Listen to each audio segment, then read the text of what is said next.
He was prosperous, gave generously to the poor, all that sort of stuff, and yet Satan allowed God to tempt him, and everything was stripped from him. His kids died, his cattle was killed, he lost absolutely everything, including his health. And he goes through this, the book of Job goes through a whole story of how his comforters who come, they spent a week sitting with him saying nothing, but then they started to get stuck in, put the boot in. And Job can't work it out. What's going on here? This isn't the way that it was supposed to be. And basically he says, God, you're not fair. It says in Job 23, even today my complaint is bitter. His hand is heavy in spite of my groaning. If only I knew where to find him, I could go to his dwelling. I'd state my case before him and fill my mouth with arguments. His friends kept saying, you must have done something wrong to deserve what you're experiencing. And Job says, no, as far as I'm aware, I haven't done anything. It seems like I'm just a pawn in the big scheme of things, and I'm getting chewed up and spat out by the whole thing. But Job did hang in there. And at the end, God appears to Job, starts asking him some questions, puts him in his place, but in a good way. And gets Job to pray for his friends because he was righteous. And at the end of Job's life, it was much greater than the first part. Everything that he lost was restored, and the Lord blessed the latter part of his life more than the former. But through that whole process, his relationship with God was deepened incredibly, because he said, I had heard about you by the hearing of my ear, but now my eye sees you. He had an encounter with God that could only have happened because he went through those deep waters. We get the same picture in the New Testament. In James, book of James, chapter 1, verse 2 says this, consider it all joy. All joy. Happy, happy, joy, joy. We're sometimes called happy, clappy churches, aren't we?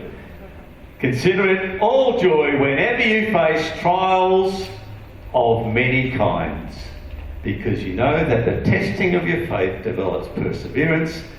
Perseverance must finish its work so that you may mature and complete, not lacking anything.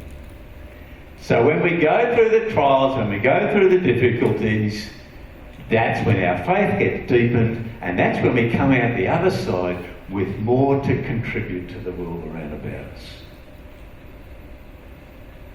It's the cry of our heart, isn't it? We're here tonight, you're here tonight because you want to go deeper in your relationship with God.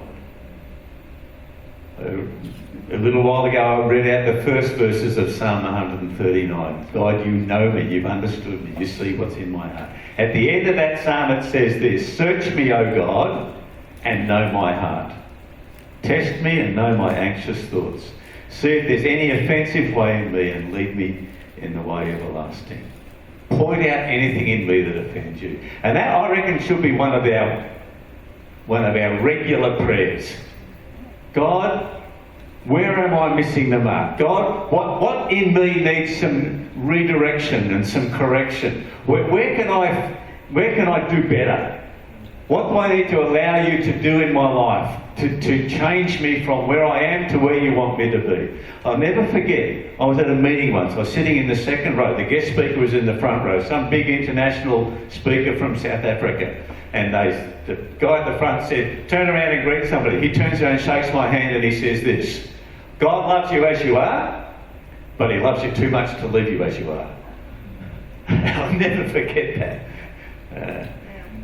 And that's true, isn't it? God loves us as we are. His love is unconditional.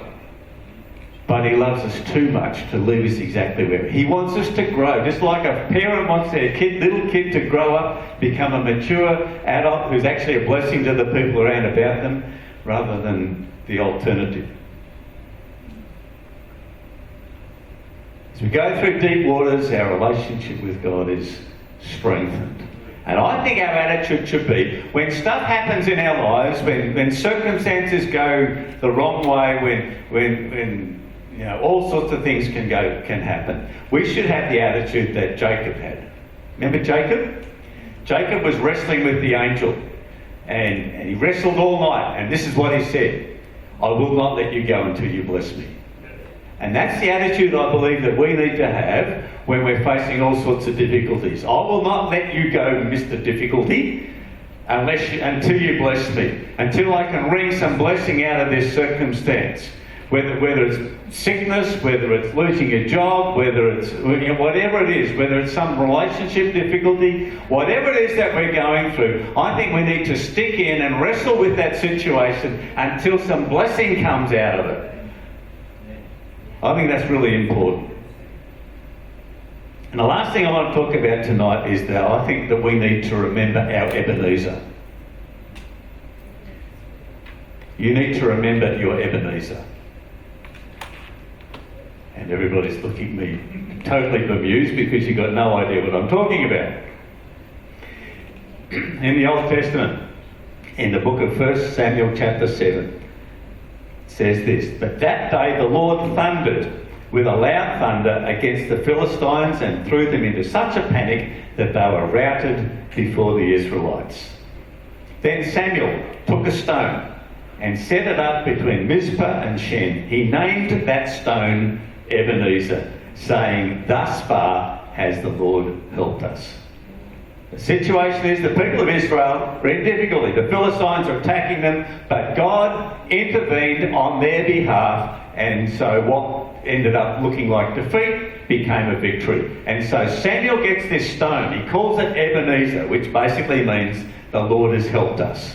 And he sets it up in the ground as a reminder to the people when they go down that road, there's that stone Ebenezer. God helped us at that point in time. And I believe there's a couple of other places in the Old Testament where there are some stones that are set up as a reminder to people of what God has done. And I think we need to think back in our own lives at those particular instances where God has met us, where God has done something on our behalf. I think we need to keep a record of those things because we can go back to... So in the future when stuff happens, we can look back at the past and say, God helped me here, here, here and here, so therefore he can help me now.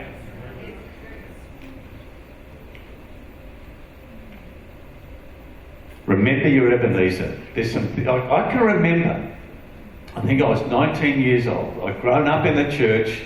I knew about God. I sang Jesus Loves Me, This I Know, when I was a little kid in Sunday school.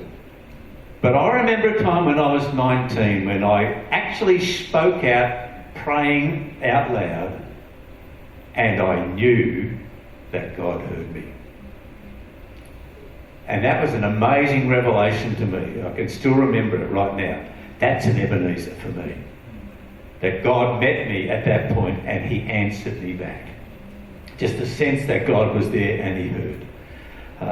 Other times, a number of times over the years, God has given, probably at points of crisis or when I needed to change direction. It doesn't happen every day of the week, not by long. It doesn't happen every year necessarily. But I can look back over the years and there are some times where God has given me clear direction, where there was something that I needed to do. There's some times where, I was talking earlier about those blind spots in our lives. I can remember some very painful times when God put his finger on some of those blind spots in me, which I hated at the time, but it ended up being a real blessing in the end because it meant that I was able to change. Remember your Ebenezer. Sometimes those things come out of the blue. I remember where I met my wife Elaine for the first time. I thought, I wasn't expecting this. I didn't know what I was expecting, but she was not like what I expected. It was an out of the blue thing, and it's been an absolute blessing since that time.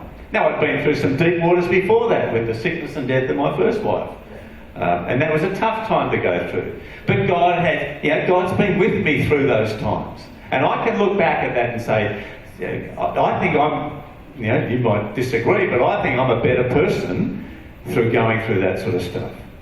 And God's helped me. So I want to encourage you tonight to be those who talk to God, express what you're feeling, listen to what He says. Look for those parts in your life. Yeah, maybe you can come up, Chris and Peter, Sarah. Look for those parts in your life where things are out of whack, so that God can use those to deepen your relationship with Him and His relationship with you. It's a story told back in 156 AD of a man called Polycarp. He was a bishop. And at that stage, the Romans were in power. The Roman authorities didn't like Christians. And Caesar, the Roman emperor, was considered a god, and any person or anything that took that place of Caesar in people's thoughts and feelings was to be crushed. Polycarp was a bishop, and he was hauled up before the authorities, and he was about to be burned at the stake. And the person who was interrogating him said this: "Swear, and I will release you. Just curse Christ. Curse Christ."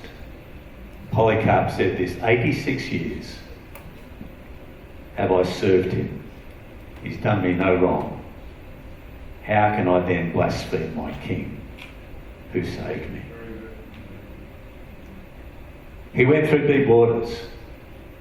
We still remember his story now. That was 156 AD. That's a long time ago. What an example.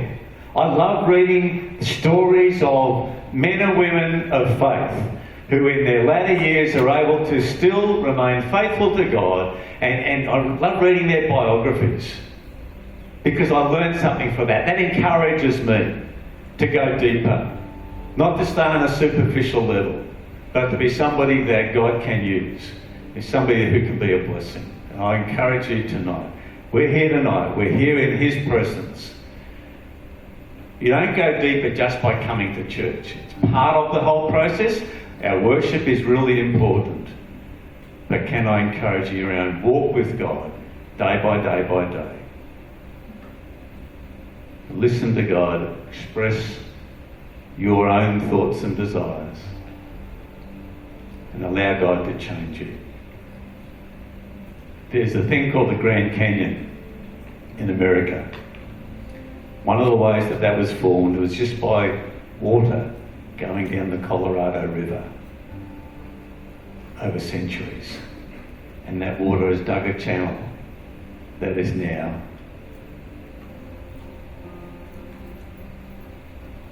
about 1.8 kilometres deep, 1,800 metres deep. It's a deep channel because the water's been running day in, day out, day in, day out. Can I encourage you to allow Jesus to do that deep work in your life? It's a daily process, daily meeting with Him, daily opening yourself up to His Word, daily listening to His voice, daily expressing your hopes and fears, your doubts and your dreams to Him. Let's just worship Him, shall we, tonight? And if you've got a particular need tonight, I do believe in miracles. I hope I haven't dug a hole. But God can meet with you here tonight. If there's a particular need that you have, I'd love to pray with you. But let's just stand and worship Him together, shall we? Thanks, Chris.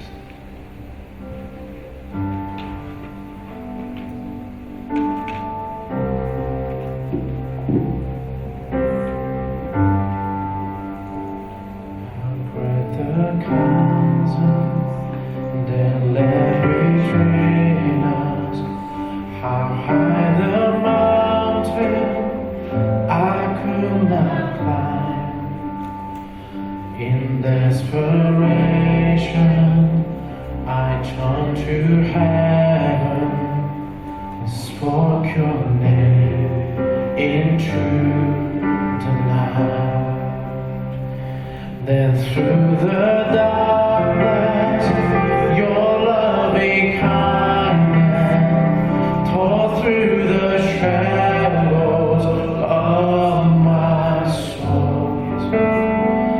The work is finished, the end is written. Jesus Christ, my living